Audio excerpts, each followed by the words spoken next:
Hola, bienvenidos a un nuevo video en donde les presentamos un relato especial de terror titulado La maldición de la familia Cardinali. Y así comenzamos. El olor del mar nunca había sido tan amargo como aquella mañana de 1714 en el puerto de Génova. La niebla se mezclaba con el humo de las hogueras donde ardían los cuerpos de los enfermos.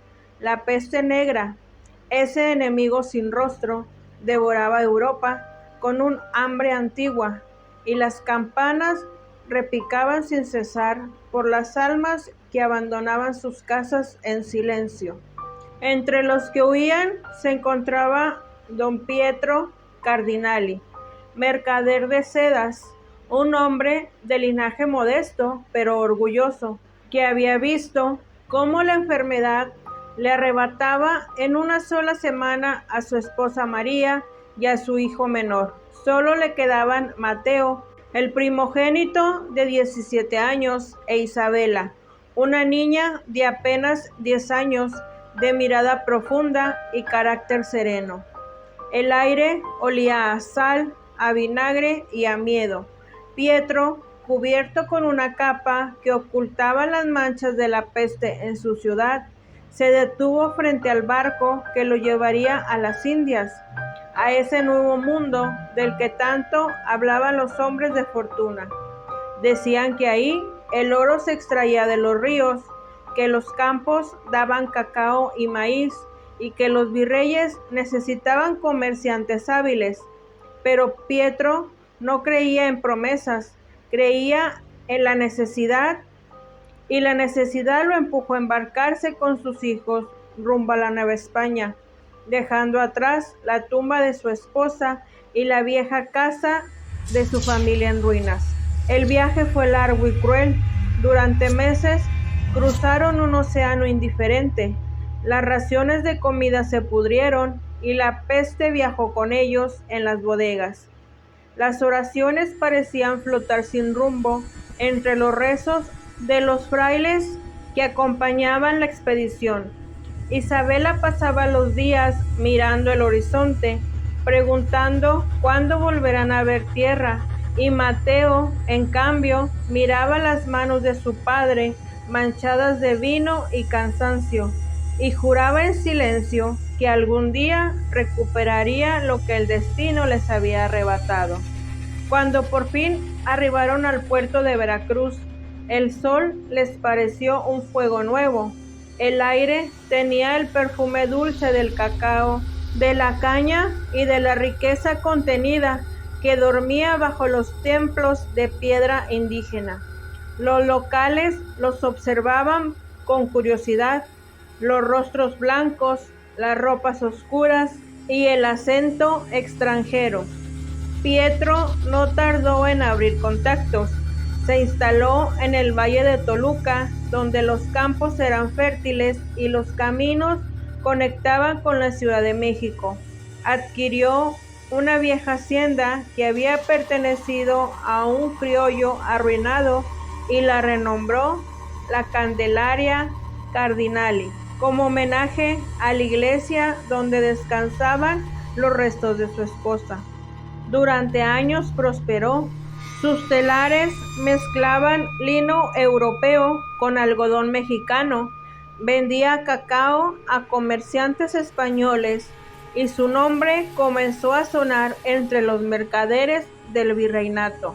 Pero el destino, que en la casa Cardinali ya había abierto su primera herida, no tardó en volver a reclamar su deuda. Los impuestos del virrey aumentaron, las caravanas fueron saqueadas por bandidos del camino, y las sequías de 1720 arruinaron los campos. Pietro envejeció de golpe y con él su fortuna.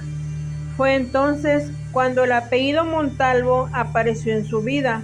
El mediodía caía sobre el patio de la hacienda cuando don Pietro recibió la visita de don Fernando Montalvo, uno de los comerciantes más influyentes de la región. Era un hombre alto, de mirada firme y voz grave.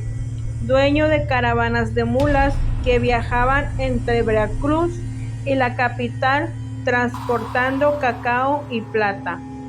He oído que vuestra casa necesita socios, don Pietro, dijo Montalvo, tomando el vino con la confianza de quien ya sabe el desenlace de la conversación. Yo tengo el capital y vos la experiencia. Podríamos beneficiarnos ambos. Pietro lo miró con esperanza, pero también con prudencia. Había aprendido que en las colonias los pactos se sellaban con algo más que palabras. Se sellaban con matrimonios y con silencios. Días después, la alianza fue formalizada. Pietro y Montalvo se convirtieron en socios y como gesto de unión acordaron que el joven Matteo Cardinali, ya convertido en un hombre de porte elegante y sonrisa calculada, desposaría a la hija única de don Fernando, Inés Montalvo. Inés tenía la piel pálida y los ojos claros, una belleza serena que despertaba la envidia de las damas de la ciudad. Educada en un convento, era devota, discreta y de carácter dócil. Todo lo que una familia arruinada podría desear en una esposa rica. Mateo aceptó el compromiso con la cortesía aprendida de su padre, pero su corazón ya estaba encadenado a otra. En los rincones sombríos de la hacienda, lejos de las miradas de los criados, lo esperaba Xóchitl, una joven otomí, de cabello negro y ojos como pozos de obsidiana. Había entrado como sirvienta, pero su inteligencia y su belleza habían despertado en Mateo una pasión que rozaba la obsesión. Aquella noche, bajo la galería iluminada por la luna, Xóchitl lo enfrentó, con una voz cargada de resentimiento. «Dicen que te casarás con la hija del rico Montalvo», susurró con una sonrisa amarga. «¿Es cierto eso, mi señor?» «No es lo que crees, Xóchitl», respondió él, intentando calmarla. «Mi padre lo hace por necesidad. Cuando su fortuna se recupere, tú y yo partiremos a Europa, te lo prometo». Ella bajó la mirada, pero en sus labios se dibujó una sonrisa sin ternura.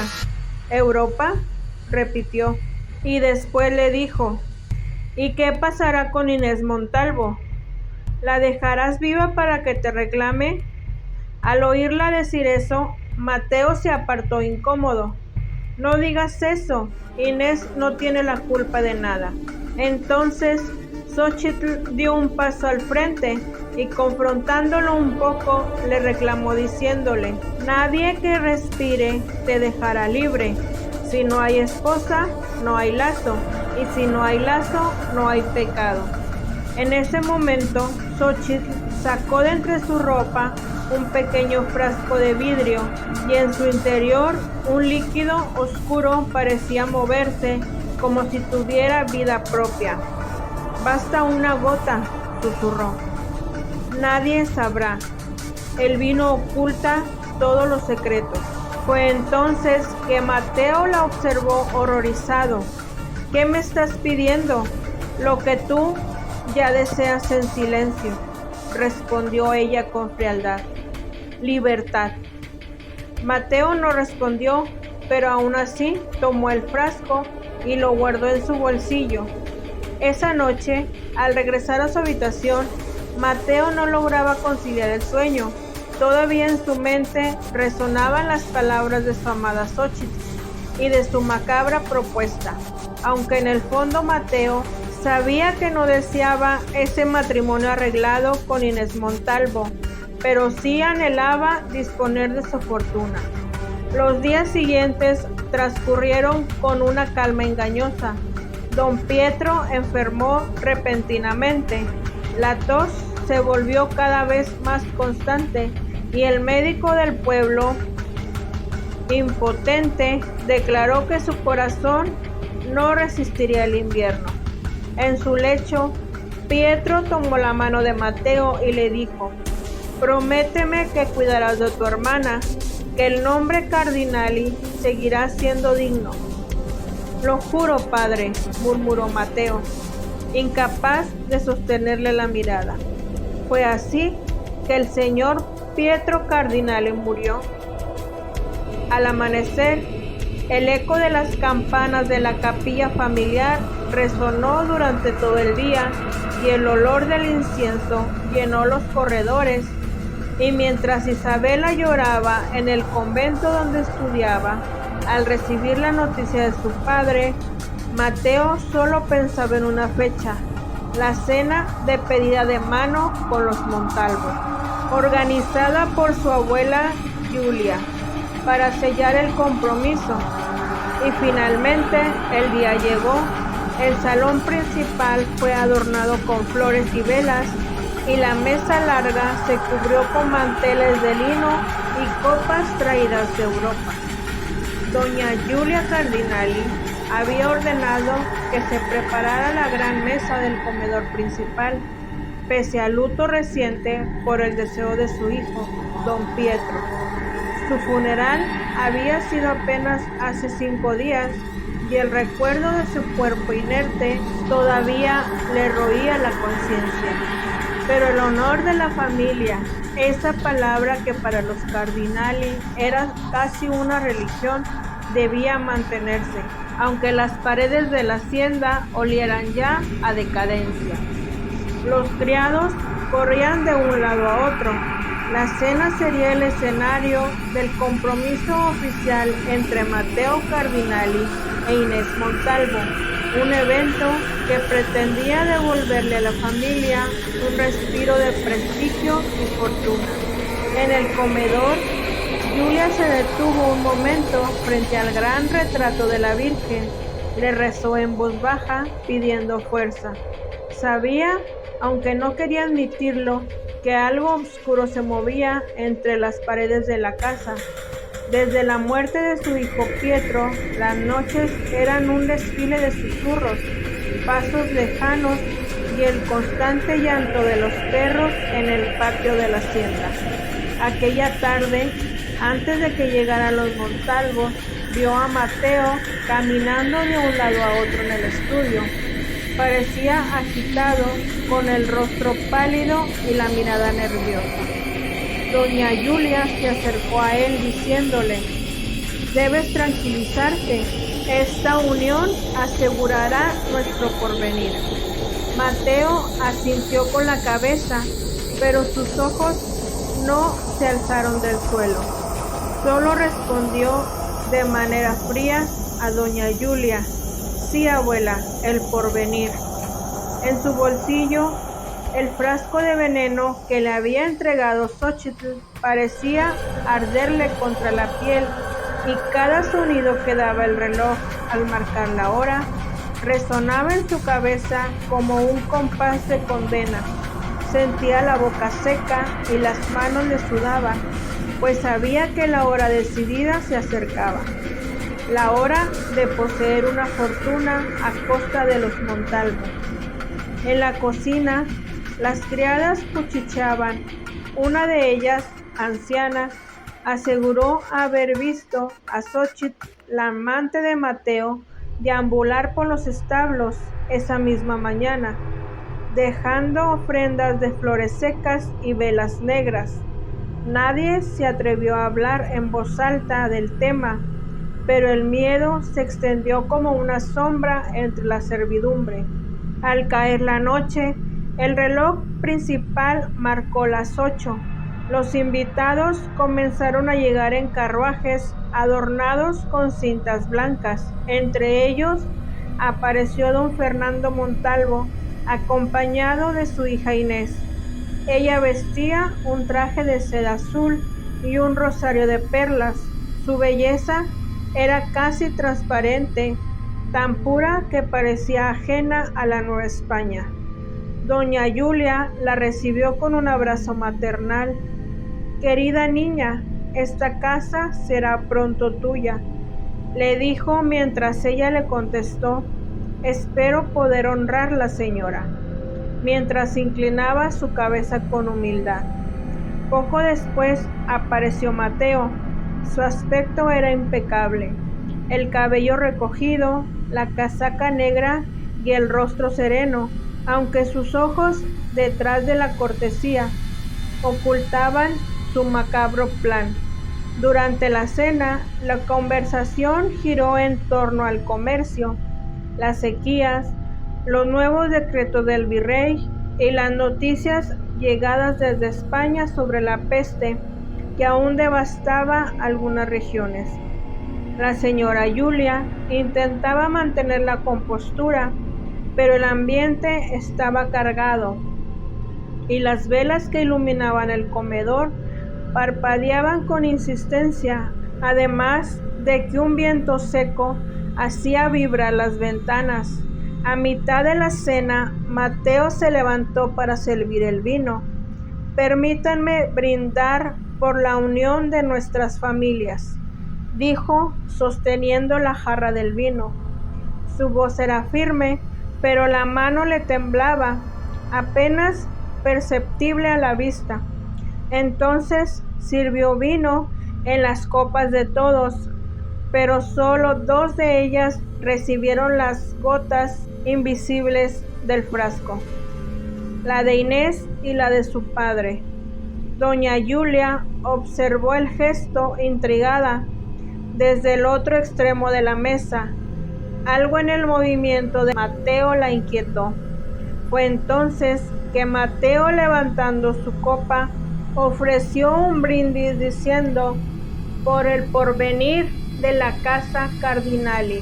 Los presentes repitieron el brindis, mientras que Inés, con una sonrisa, bebía despreocupada, y su padre, don Fernando, hizo lo mismo complacido. Entonces un silencio repentino cayó sobre la mesa, y justo en ese momento el reloj del salón dio las 9. De pronto Inés tosió suavemente, luego otra vez con más fuerza, y don Fernando la miró preocupado diciéndole: «Hija, ¿te sientes bien?». De repente el cuerpo de Inés se arqueó con violencia, su copa cayó, el vino se derramó sobre el mantel blanco, extendiéndose como una mancha de sangre, y su rostro se tornó gris. Sus ojos se desorbitaron, mientras que un gemido inhumano escapó de su garganta. Don Fernando se levantó de golpe para socorrerla, pero apenas dio un paso antes de desplomarse sobre el suelo. Entonces los gritos estallaron. Doña Julia se levantó horrorizada. Los criados corrieron a auxiliar, pero ya era inútil. Inés y su padre yacían sin vida. El caos reinó y los invitados huyeron entre rezos y alaridos. Una vela cayó y encendió parte del mantel, y el humo llenó el salón con un olor nauseabundo. Doña Julia, con la respiración entrecortada, buscó con la mirada a su nieto Mateo. Lo encontró en el patio de la hacienda, con el rostro bañado en sudor. «¿Pero qué has hecho, Mateo?», susurró casi sin voz, pero él no respondió. Solo la miró con una mezcla de terror y liberación, y en ese instante doña Julia comprendió la verdad y lo abofeteó diciéndole: «¿Pero qué no te das cuenta? Has condenado a esta familia». A lo que Mateo solo respondió: «Lo hice por nosotros, abuela. Era la única forma». Pero ella se alejó, temblando y reclamándole: «No, Mateo, lo hiciste por ti, y lo que has traído sobre nosotros no es salvación, sino todo lo contrario». En ese momento el reloj dio las 10. Afuera los caballos relinchaban y Mateo huyó el amanecer en compañía de Xóchitl, que aguardaba en los límites de la ciudad, llevándose consigo varios cofres llenos de monedas de oro, los cuales don Fernando Montalvo había obsequiado a Mateo y a su hija Inés por el compromiso de su boda, una boda que ya no se llevaría a cabo, y a partir de ahí nadie volvió a ver a Mateo. Ese mismo día, doña Julia ordenó que los cuerpos de los Montalvo fueran enterrados en el panteón familiar, en el mismo lugar en donde se encontraba el cuerpo de don Pietro, y a partir de ahí el ambiente dentro de la hacienda Cardinali comenzó a cambiar, ya que dentro de aquel lugar comenzó a predominar una sensación de tristeza y abandono, como si las paredes lloraran, y dentro de la casa las velas se apagaban de golpe, aún sin viento, y el reloj del salón principal se detenía a las 9, como recordando la misma hora del crimen de los Montalvo. En ocasiones, doña Julia juraba oír los pasos de Inés en el corredor, el suave arrastre de su vestido por el suelo. Entonces, cada noche comenzó a rezar arrodillada ante el altar familiar. Perdónanos, Señor, perdona al que mató por ambición, y perdóname a mí por ser tan cobarde y callar por vergüenza. Pero los rezos no acallaban los lamentos. Días después, unas personas cercanas a los Montalvo se presentaron a las afueras de la hacienda. Tenían casi una semana sin verlos, y aunque era común que se ausentaran varios días por cuestiones del comercio y de que viajaban fueras, en esta ocasión eso no era posible, ya que antes habían ido a buscarlos a su casa y todas sus pertenencias estaban ahí. Además de que habían escuchado sobre una cena en la hacienda Cardinali para cerrar un compromiso, por lo que dedujeron que era el último lugar en donde Inés y don Fernando Montalvo habían estado. Entonces comenzaron a gritar desde afuera. Al oírlos, los sirvientes se inquietaron y pusieron sobre aviso a doña Julia de aquella inesperada visita. Ella trató de calmarlos, diciéndoles que no salieran, que ella se encargaría de todo, mientras que aquellos hombres, al ver que nadie salía, comenzaron a impacientarse y a ponerse violentos, ya que algo de aquel lugar les daba mala espina. «Salgan de inmediato», gritaban con fuerza. «¿En dónde están los Montalvo? Contesten, ¿o es que acaso ocultan algo?». Al oírlos, doña Julia se estremeció, pues sabía que esas personas conocían a los Montalvo y al parecer ya habían notado su ausencia. Entonces comenzaron a golpear la reja e intentaban ingresar a la hacienda a como diera lugar, aunque en ese momento doña Julia apareció frente a ellos. «¿Quiénes son ustedes y qué necesitan?», les dijo con voz firme y sin titubear. Uno de ellos, que quizás era el más correcto y diplomático, tomó la palabra y comenzó a explicarle: «Señora mía, sé que estos no son modos de allanar una morada como la suya, y le ruego que perdone si mis compañeros la han incomodado con sus gritos, pero verá, ellos son socios comerciales de los Montalvo y hace días que no sabe nada de ellos, aunque por rumores de la gente en la ciudad dicen que estuvieron aquí en una cena. ¿Es cierto eso, señora?». Al oírlo, doña Julia no pudo evitar sentir un horrible escalofrío, pues aún recordaba claramente el momento en que Inés y don Fernando caían al suelo envenenados, y a causa de esto, doña Julia se quedó pensativa unos segundos, a lo que aquel joven con el que hablaba pudo notarla y le preguntó: «Señora, ¿se encuentra bien?». De inmediato, doña Julia reaccionó y titubeando un poco le respondió con un leve: «Sí, estoy bien». Otro de los que estaban ahí sospechó de la actitud de doña Julia y dijo: esta mujer oculta algo. Deberíamos ir por las autoridades y que vengan a revisar este lugar. Al oírlo decir eso, doña Julia sintió como si le oprimieran el pecho. Sabía que si aquellos hombres indagaban más sobre el asunto, acabarían por descubrir el macabro secreto que ocultaba. A lo lejos, dentro de la casa, los criados observaban por las ventanas aquel momento. Uno de ellos dijo: deberíamos ir con ella y apoyarla. No vaya a ser que esos hombres quieran entrar por la fuerza, y entonces sí, las cosas se pondrán peor. Pero otra de las criadas le contestó: estás loco. ¿Qué tal si ya se enteraron de lo que pasó y vienen a llevarse a la señora? Si salimos, pensarán que también somos cómplices. Entonces decidieron esperar para ver qué ocurría con doña Julia y aquellos hombres. Mientras que a la entrada, aquellos hombres insistían en que algo extraño estaba pasando, pues el semblante de doña Julia había cambiado, ya que ahora se veía algo tensa y nerviosa. Aquel joven que la había cuestionado primero trató de calmarlos diciéndoles: señores, sé que se encuentran impacientes por hablar con el señor Montalvo.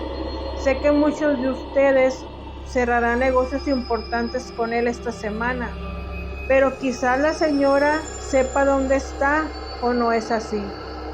Entonces, doña Julia, apenas sosteniéndole la mirada, alcanzó a decir: no lo sé. De inmediato todos se miraron unos a otros desconcertados, y uno de ellos le dijo: ¿no lo sabe? Pero ¿cómo puede ser eso posible si la gente nos dijo que hace unos días estuvieron aquí? Pero Julia no podía más. Cada palabra, cada cuestionamiento era una tortura para ella, así que sintió la necesidad de contar toda la verdad, y estaba a punto de hacerlo cuando de pronto detrás de ella apareció Sebastián, un viejo mestizo que había servido a la familia desde hace mucho tiempo. Entonces le entregó una carta a doña Julia diciéndole frente a aquellos hombres: señora, olvidé entregarle esto. Pero al tomarla, ella se desconcertó un poco.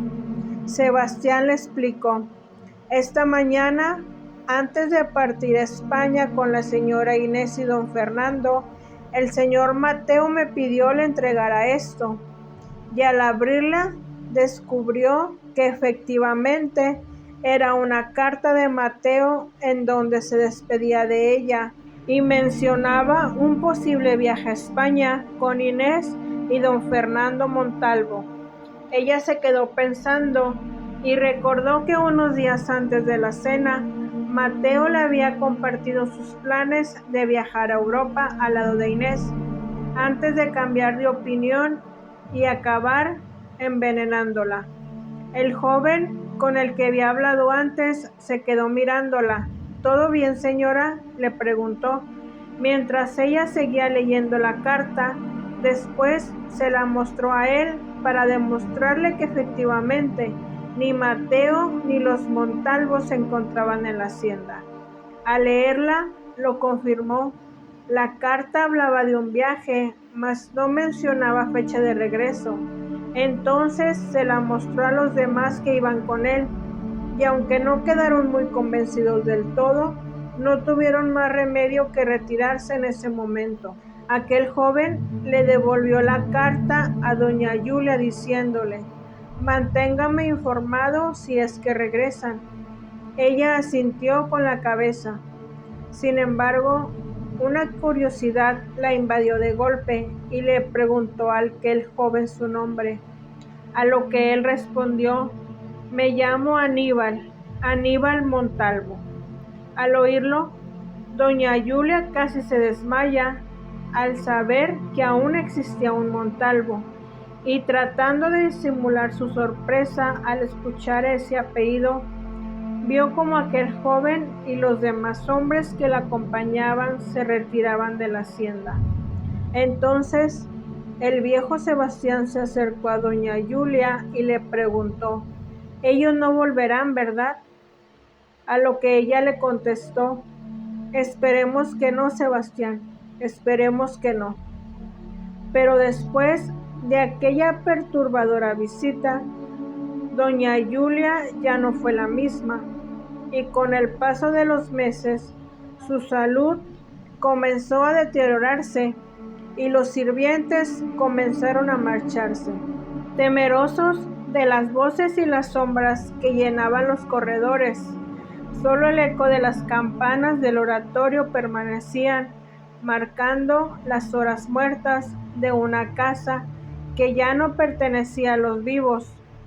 Una noche antes de morir, Julia escribió una carta con manos temblorosas dirigida a Isabela, su nieta, que aún vivía en el convento de Santa Clara.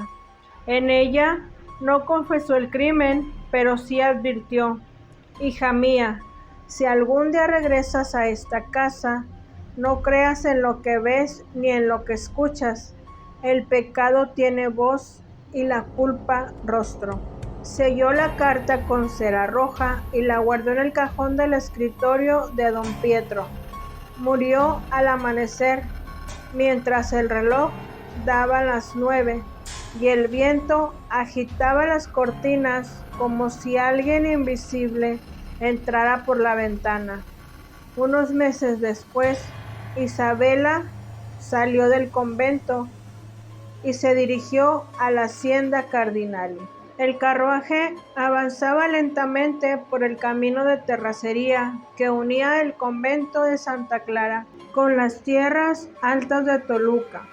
El sol del crepúsculo teñía de oro las llanuras. Dentro del carruaje, Isabela Cardinali permanecía en silencio, observando a través de la ventana las sombras que se estiraban sobre la tierra. Tenía 22 años, la piel tan pálida como el mármol y los ojos marrones heredados de su madre. Había pasado 10 años entre rezos, campanas y ayunos, aprendiendo a ignorar el mundo exterior. Sin embargo, aquella tarde sentía un presentimiento inexplicable. Algo la llamaba, un hilo invisible que tiraba de ella hacia la casa que había dejado de niña. El cochero la miró por el espejo de bronce que colgaba del frente y le dijo: «Señorita Isabela, pronto llegaremos a la hacienda». «¿Aunque qué?», preguntó ella, al notar el titubeo en su voz. «Desde la muerte de doña Julia, nadie se queda ahí por la noche. Los criados se marcharon y dicen que en esa casa habita algo oscuro», respondió el cochero. Entonces, al oírlo, Isabela se quedó en silencio un momento. Después se santiguó y cerró los ojos. Sin embargo, su corazón latía con una inquietud que no era oración. En eso, el carruaje cruzó la reja de hierro forjado. El paisaje se tornó lúgubre y la hacienda Cardinali, que alguna vez había sido orgullo de los alrededores, se alzaba ahora como una fortaleza abandonada. Las paredes de adobe estaban cubiertas de musgo, los balcones caídos y la fuente del patio, que antes arrojaba hilos de agua limpia, ahora dormía bajo un espejo de hojas podridas. Entonces el sonido de las ruedas sobre el empedrado resonó como una letanía fúnebre, y en ese momento Isabela descendió lentamente, sujetando su rosario. El aire estaba denso, saturado de olor a humedad. El cochero le dijo: «Desde la muerte de su abuela, nadie quiso quedarse. Solo viene el mayordomo una vez al mes para limpiar el oratorio». Isabela le respondió: puedes retirarte, no temas, la casa ahora es mía. Pero él se quedó preocupado. Señorita, puede ser peligroso que usted se quede sola en esta casa, y si necesita ayuda, le dijo. Pero Isabela no dudó en decirle, no se preocupe por mí, Dios me acompaña. El hombre bajó la mirada y despidiéndose de ella le dijo, entonces que el Señor también se quede con usted, señorita. El carruaje se perdió entre los árboles. Isabela quedó sola frente al portón de madera. En ella figuraba una pequeña insignia de una cabeza de león que parecía observarla con un brillo metálico. Entonces empujó la puerta y el eco de su chirrido pareció despertar la casa de un sueño largo. Adentro el aire era pesado y el silencio predominaba. El vestíbulo conservaba aún los tapices italianos, ahora descoloridos, y un retrato de don Pietro Cardinali prevalecía en la entrada. Un hombre de mirada severa, vestido con casaca azul y sosteniendo un bastón de plata. Isabela se detuvo frente al retrato. «Padre», susurró, «he vuelto». Entonces sus pasos resonaron en los azulejos fríos. Luego pasó frente al salón principal, donde aún quedaban restos carbonizados del mantel de aquella cena que había sellado la ruina familiar. El olor persistía, como si la tragedia se negase a desaparecer. Después subió la escalera de mármol hacia el piso superior. En el pasillo, los retratos de los ancestros parecían seguirla con la mirada. A medida que avanzaba, una corriente de aire hizo que las velas que había encendido el mayordomo días atrás casi se apagaran, y cuando llegó al dormitorio de su abuela, su corazón se estremeció. La habitación estaba tal como Julia la había dejado. El crucifijo sobre la cabecera, los rosarios colgados y la Biblia abierta en el Salmo 130. En el tocador, un espejo cubierto con un velo negro. En ese momento, Isabela se arrodilló junto a la cama y rezó por el alma de su abuela. Al incorporarse, notó sobre el escritorio una carta sellada con cera roja. El sello llevaba el emblema familiar, una cruz y una luna creciente. Entonces rasgó el sobre con cuidado y la letra temblorosa de Julia emergió del papel. Hija mía, si algún día regresas a esta casa, no creas en lo que ves ni en lo que escuchas, ya que el pecado tiene voz y la culpa rostro. Isabela leyó esas líneas una y otra vez. Su respiración se volvió irregular. De pronto sintió un leve roce en el hombro, como el toque frío de una mano. Se giró, pero no vio nada, solo el velo negro del espejo moviéndose apenas, como si alguien hubiera pasado frente a él. Entonces decidió pasar la noche ahí. Encendió una lámpara de aceite y se recostó en la cama. Afuera, el viento golpeaba las ventanas. A la distancia, el sonido de un tecolote cortaba el silencio nocturno, y al cerrar los ojos la escuchó. Una respiración distinta, cercana, un suspiro que no era suyo. De inmediato abrió los ojos y pudo notar una figura. Se perfilaba débilmente, vestida de blanco. Tenía el rostro pálido, casi transparente, y un rosario roto colgaba de su mano. Al verla, Isabela se incorporó de golpe, con el corazón en la garganta. «¿Quién está ahí?», dijo en voz baja, intentando no gritar, pero la figura no respondió. Solo alcanzó a observar a Isabela. con una expresión de tristeza infinita, y en un instante el aire se heló. La lámpara que iluminaba la habitación de pronto se apagó. Isabela volvió a encenderla y al hacerlo, la figura había desaparecido. En ese momento susurró Ave María Purísima, haciendo la señal de la cruz. Esa noche no pudo dormir. Al amanecer bajó al oratorio y el mayordomo, que había llegado temprano, la encontró ahí rezando frente al altar, con los ojos rojos de insomnio. Entonces le preguntó: «Señorita, ¿se encuentra bien?». A lo que ella respondió: «¿He visto algo o a alguien?». El mayordomo, bajando un poco la voz, le dijo: «Dicen que el alma de la señorita Inés Montalvo no descansa, que vaga por la casa desde la noche de la cena». Isabela lo miró fijamente, preguntándole: «¿Qué sabes tú de esa noche?». Entonces él comenzó a contarle solo lo que la gente dice, que el joven Mateo huyó antes del amanecer, que doña Julia lloró hasta morir y que desde entonces cada año a la misma hora se oyen los pasos de una mujer en el corredor. Al oírlo, Isabela sintió un escalofrío recorrerle la espalda. En ese momento comenzó a rezar por ella: «Señor, si esta alma sufre, concédele descanso, y si es culpa lo que la retiene, perdónala».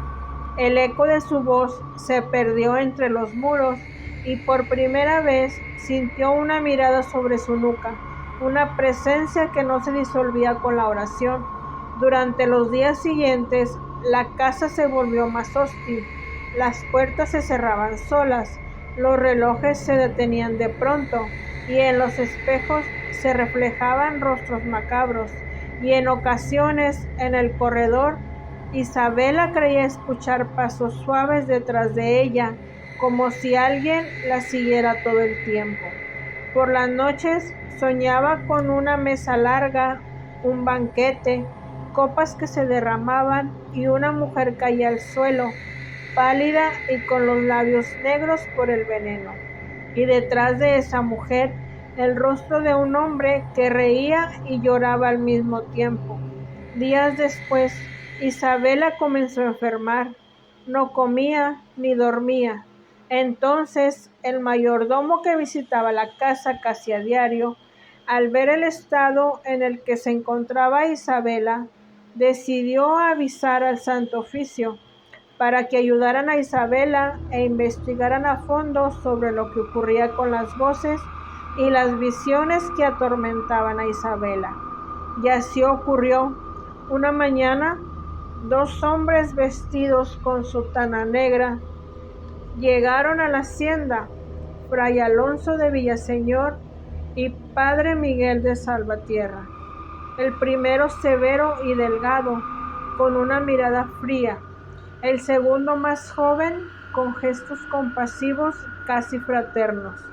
Entonces Isabela los recibió en el salón y con voz temblorosa se dirigió a ellos diciéndoles: «Padres, temo que algo impuro habita esta casa».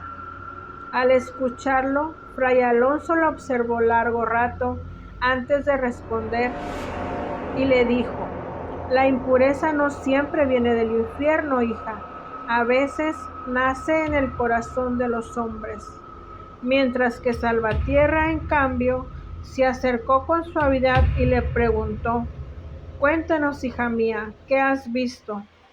Isabela relató sus visiones, los sueños, los ruidos, y mientras ella hablaba, Villaseñor anotaba en un cuaderno: «¿Una presencia femenina?», dijo usted. «¿Vestía de blanco?», murmuró el inquisidor. «Podría ser el alma de una víctima». Isabela bajó la cabeza diciendo: «No lo sé, solo sé que llora y que me llama por mi nombre». Villaseñor cerró el cuaderno. «Veremos si es un espíritu o una tentación. El demonio gusta de adoptar rostros inocentes». Pero Salvatierra lo interrumpió con tono firme: «No prejuzguemos. Quizás se trata de un alma en pena. Al oírlo, Villaseñor, no muy convencido, frunció el ceño diciendo: en ese caso, rezaremos por ella, pero si no lo es, actuaremos conforme a la ley divina. Entonces, esa noche, los frailes se hospedaron en la hacienda, colocaron reliquias en las habitaciones, bendijeron el oratorio y encendieron velas consagradas. A medianoche, Isabela despertó sobresaltada. Desde el corredor llegaba un sonido, el arrastre de un vestido. Entonces se levantó y abrió la puerta. La figura estaba ahí, más nítida que nunca. Inés Montalvo. Su rostro, hermoso y trágico, estaba cubierto de lágrimas de sangre. Él me quitó la vida, susurró la aparición. Él nos condenó a todos. En ese momento, Isabela retrocedió aterrada. Entonces el espectro se desvaneció en el aire, dejando un olor leve a ceniza. Isabela cayó de rodillas y desde el piso inferior los frailes acudieron corriendo con crucifijos en las manos. Villaseñor la tomó del brazo y le preguntó: ¿qué ocurrió? Ella lo miró con ojos enrojecidos y le dijo: he visto a la difunta, padre. El fraile inquisidor cruzó una mirada con Salvatierra y exclamó: entonces el mal tiene raíces antiguas, y donde hay pecado también habrá juicio. Los frailes comenzaron a deliberar entre sí. No estaban muy convencidos de que Isabela verdaderamente estuviera viendo algún espíritu. Más bien, creían que pudiera tratarse de algún demonio tratando de poseerla. Al final, decidieron que lo mejor sería llevarla al tribunal inquisidor y que ellos se encargarían de investigar el caso. Días después, de manera inesperada, apareció Mateo de vuelta en la ciudad. Ya había pasado más de un año de lo ocurrido con los Montalvo, además de que a causa de la fuerte epidemia de peste en Europa y tras perder a Xochitl a causa de esta enfermedad, no tuvo más opción que regresar a la Nueva España, sin un solo peso de la fortuna Montalvo. Al llegar a Querétaro, con lo último que le quedaba, se instaló en un viejo burdel, en donde pidió una habitación y pasó la noche ahí, pensando si sería buena idea regresar a la hacienda Cardinali. A la mañana siguiente empacó y salió rumbo a Toluca. En el camino pudo notar a distancia que un misterioso hombre de sombrero largo y capa oscura lo venía siguiendo discretamente, pero de un momento a otro lo perdió. El camino hacia Toluca era un sendero de piedra, custodiado por magueyes secos y nubes bajas. A medida que el carruaje avanzaba, el aire se hacía más frío. Por la ventanilla, Mateo veía pasar los campos abandonados de la hacienda familiar, cubiertos de maleza. La hacienda Cardinali se alzaba al fondo, como una ruina de otro tiempo. Cuando el carruaje se detuvo ante el portón, el cochero lo miró desconcertado y le preguntó: ¿está seguro de querer entrar, señor? Dicen que el alma de una mujer deambula dentro de la casa. Entonces Mateo sonrió levemente y le dijo: no hay fantasmas que no me conozcan. Y bajando del carruaje, le pidió que no mencionara a nadie que estaba de regreso, a lo que el cochero asintió con la cabeza y se retiró. Entonces, de inmediato Mateo abrió la pesada puerta de forja, provocando un molesto rechinido, y ya estando dentro observó el deterioro del jardín, sucio y en completo abandono, y al acercarse a la puerta principal algo llamó su atención. Eran voces y provenían desde el interior de la casa, como si estuvieran discutiendo, a lo que se abalanzó sobre la puerta y empujándola con violencia logró entrar. Y mientras eso ocurría, sin percatarse de su presencia, el hombre que había estado siguiendo a Mateo varios días se encontraba parado afuera en la entrada de la hacienda. Al ver que Mateo había dejado abierto, decidió entrar detrás de él, mientras que Mateo, el cual ya se encontraba dentro de la casa, observó todo. Las voces que se escuchaban eran de su hermana Isabela, quien forcejeaba con los frailes inquisidores, resistiéndose a ser llevada al tribunal. Entonces, al ver aquello, se dirigió corriendo hacia ella y, apartándola de golpe de aquellos hombres, le preguntó: Isabela, hermana mía, ¿pero qué está ocurriendo aquí? ¿Por qué discutes con estos frailes? Creí que todavía seguías en el convento.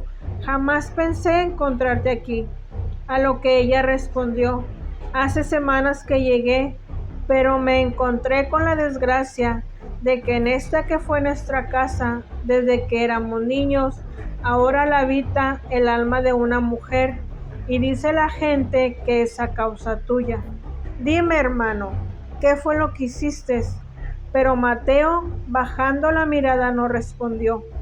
A lo que Isabela volvió a cuestionarlo: dime la verdad, hermano, ¿le quitaste la vida a esa mujer?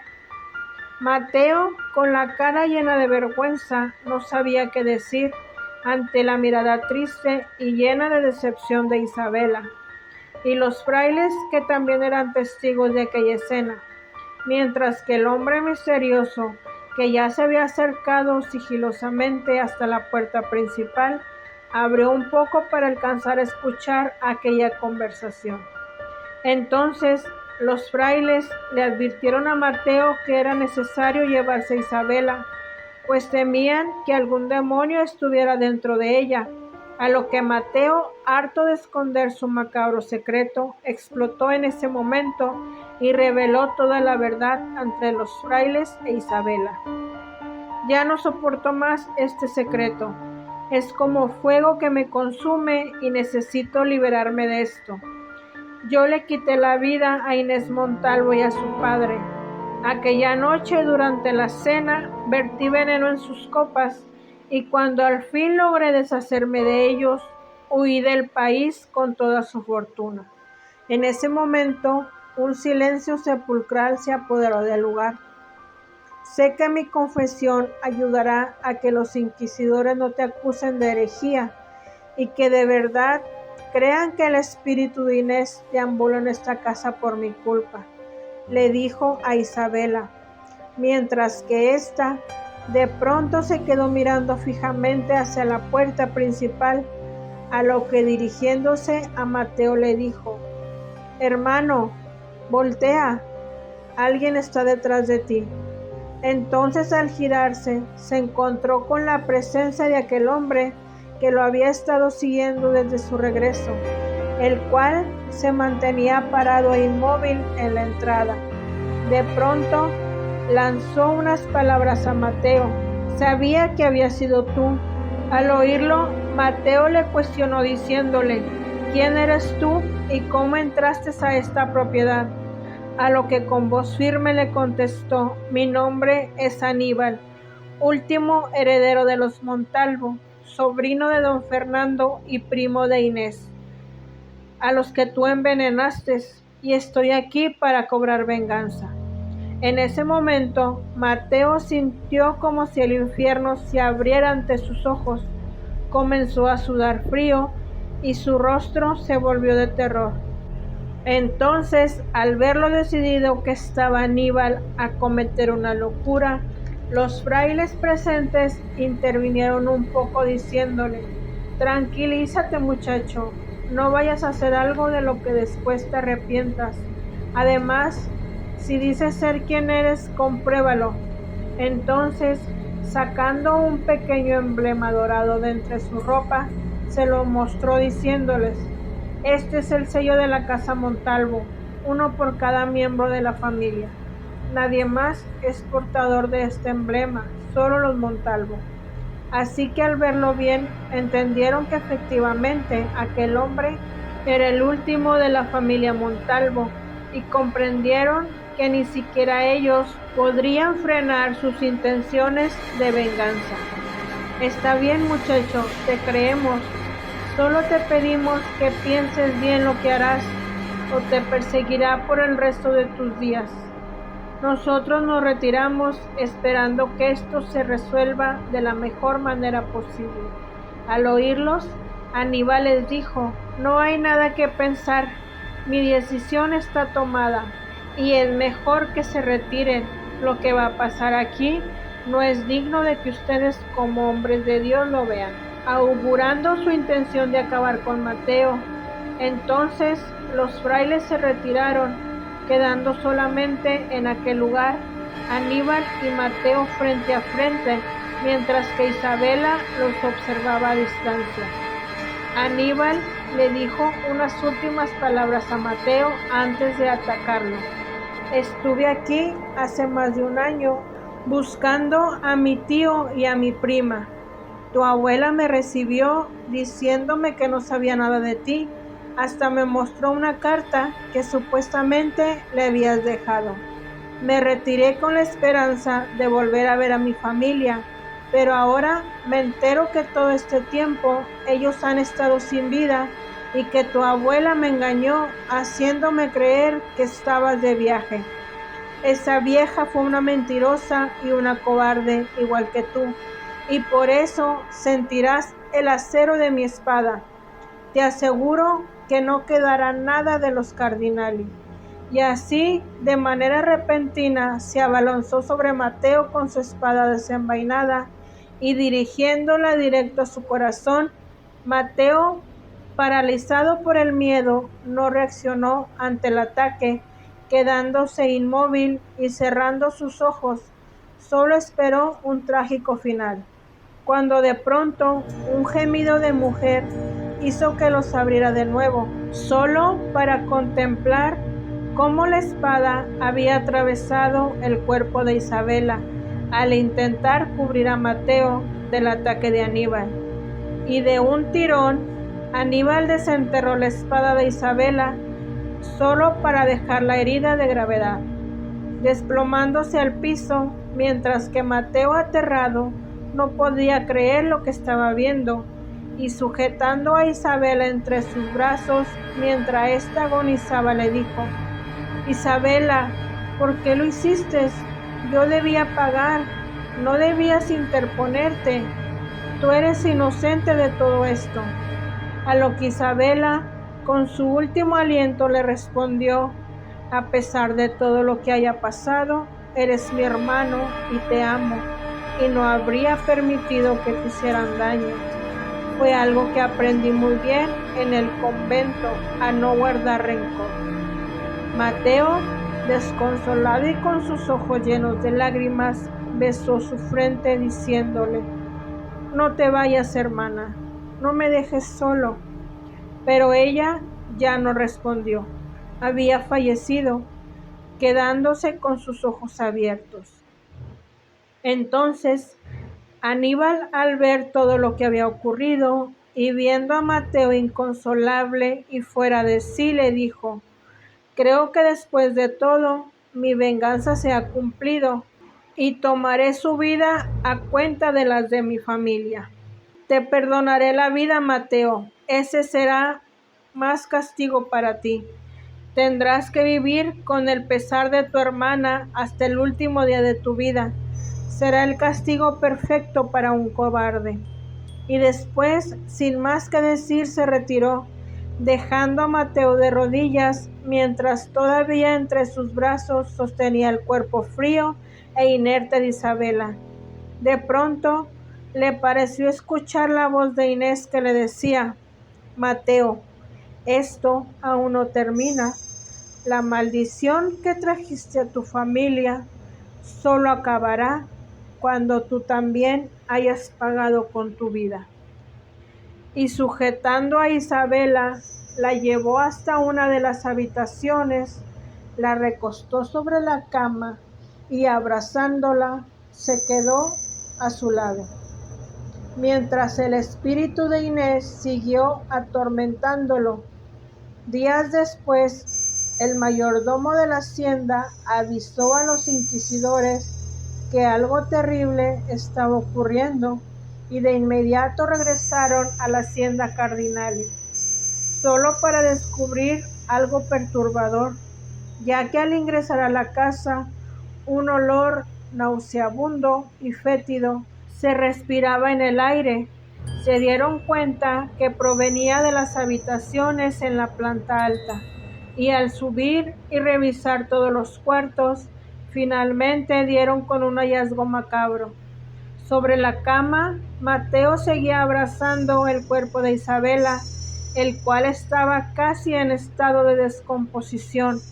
Los frailes observaron a Mateo y su rostro estaba demacrado, el cabello desalineado, su ropa totalmente sucia y la mirada perdida. Uno de los frailes intentó hablarle para hacerlo reaccionar, diciéndole: «Pero Mateo, ¿qué ha pasado aquí? ¿Qué le has hecho a tu hermana? ¿Por qué está sin vida?». Y de pronto, sorpresivamente, Mateo habló, y con una mirada de locura y temblando le dijo: «Los Montalvo, padre, ellos se la llevaron. Ahora estoy solo, sin poder estar en paz. Todo el tiempo me atormentan». A lo que el inquisidor le preguntó: «¿Pero quiénes te atormentan?». «Los espíritus día y noche están en mi cabeza», respondió Mateo. Los frailes lo miraron con horror mientras cubrían su nariz y boca a causa del hedor dentro de aquella habitación. Comenzaron a dialogar entre sí diciendo: «Definitivamente ha perdido el juicio, además de que dice ver espíritus y escucharlos. Debemos llevarlo al tribunal. Ellos decidirán qué hacer. Tal vez tengan que purificarlo». Al oírlo decir esto, les pidió a aquellos frailes que lo liberaran a través del acto de fe, o como comúnmente se le conocía, en la hoguera, para purificar el alma de una persona a través del fuego. Entonces uno de ellos le preguntó a Mateo si estaba seguro de querer ser purificado sin hacerle un juicio antes, a lo que dentro de su locura y casi delirando respondió: «Hace días que estoy muerto, padre, y viviendo en un infierno. Solo quiero salvar mi alma y reunirme de nuevo con mi hermana». Al escucharlo, no mostró objeción alguna, y en ese momento fue trasladado al tribunal inquisidor para recibir su purificación, mientras que la vieja hacienda Cardinali quedó en el olvido, y dentro de ella el espíritu de Inés aguardaba por justicia, esperando que Mateo pagara por su crimen, y así ella pudiera descansar en paz. Aquella misma tarde, en la gran plaza de la ciudad, el fuego del acto de fe ardió alto y limpio, y Mateo Cardinali fue purificado ante una multitud silenciosa. Y aunque la vida de una joven inocente como Isabela fue arrebatada trágicamente, al final, después de la sentencia a Mateo, el espíritu de Inés Montalvo logró encontrar la luz y el descanso que necesitaba. Y así, con el último aliento del condenado, se extinguió la maldición de los Cardinali. Hasta aquí este video. Esperamos que haya sido de su agrado. Y si es así, no olvides suscribirte a este canal, comentar, compartir, activar la campanita de notificaciones, y sin más que decirles, me despido. Esto es Historias Jamás Contadas.